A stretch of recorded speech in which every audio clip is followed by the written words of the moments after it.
Now we are going across to a great industry figure, Phil Acton, who's country manager UK and France at Adform, and his talk is entitled "Losing Your Identity," very relevant to the past presentation. Learn how to thrive in a world without third-party cookies. Phil, it's over to you. Thank you. Good morning. Thanks, Justin. As Justin said, we want to be positive today. We want to be forward-looking. So rather than talking about the death or the demise of the cookie, we want to talk and show you how we can thrive in a world without third-party cookies. So, let me start with, of course, if you're in the industry, you can't fail to have noticed the news. At the end of this year or the start of next year, Google is going to kill off or deprecate the third-party cookie on Chrome.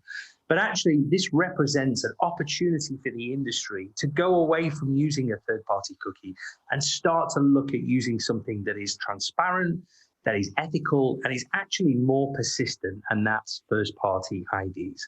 But let's start, first of all, with looking at the browser market share. And the reason that this is important is because as of December 2020, there was 23% of the current browser market that had already deprecated its cookies. And this represents a really big opportunity because, of course, when Chrome falls into line as well, it's a scary amount with 86% of the browser market.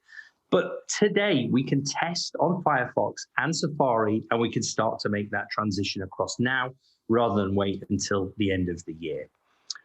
So what are our options? Well, in true advertising style, we've almost created a lumascape of a myriad of different ID vendors and ID solutions out there, and it can get very confusing. So I want to try and explain where we sit.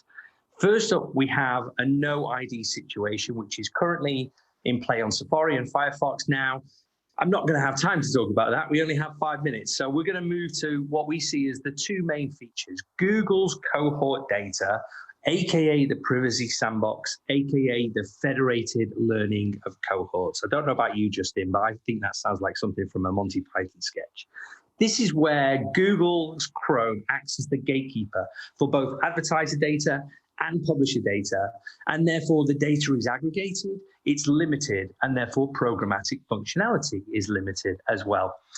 Outside of what Google believes, the rest of the industry sees first-party data as the future. This gives us access to great information like demographics, CRM, and so on and so forth, and can support all the business models that you have in advertising at the moment.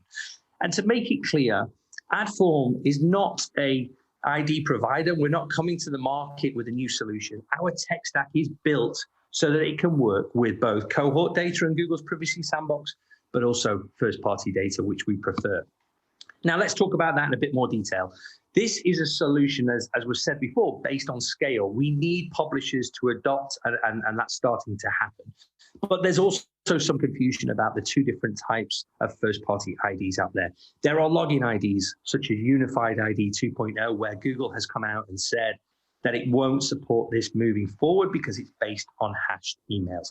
We believe there's still an opportunity for this, particularly on authenticated data, but it isn't going to give us the scale. The scale is going to come from what we see as the main solution, which is first-party server-side cookies. These are set server-side by the publisher. They are out of control of the browser, so they are future-proofed. And they include taking IDs directly from the publisher, but also working with people like ID5 or initiatives such as Pub Common ID. It's this part that would give us the scale in the future. Now, at the start, I talked about the fact that the future is now and we could do some testing, and we can and we have. So on Safari, Adform tested with some advertisers, and we saw that when first-party IDs were passed, we saw a 2x higher click-through rate compared to previous benchmarks, but also a 3x increase in clicks to those publishers that had activated the first-party ID. But it also has to work for publishers because they have to be on board. And we saw that when we did this test in another market. We saw the revenue of a large German publishing group also increase with a 3.5x spend. So it's beneficial to both advertisers and publishers. Now, how do we get our identity back? Don't be one of the 90% of UK brands that say they aren't ready for the future. We can start today. There is very, very little implementation. There's nothing to do from an advertiser perspective, a little bit of work to do on the publisher side, and we can start to see KPI uplift straight away. In Safari and Firefox, we can see them now. We can also get you ready to excel in a world without third-party cookies and focus on first-party enabled marketing. And finally, because this is set by the publishers and not the browser, we believe that it ensures you are future-proofed against any barriers that the industry might throw up. Thank you for listening. Perfect. To the second. Thank you so much. So again, lots of questions. I mean, unsurprisingly, this is what sent shockwaves across the industry with Google's recent announcements. But you talk about 90% of advertisers saying they're not ready. So the first question I've got here from Jane is pretty personal.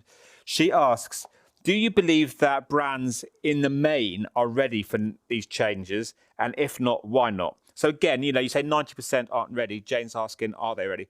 Why aren't they taking action? We did some Dynata research that said, globally it was 78% of brands that we researched said they weren't ready, and 90% in the UK. I think possibly because this research was done at the end of last year, maybe it was that the pandemic had gotten in the way.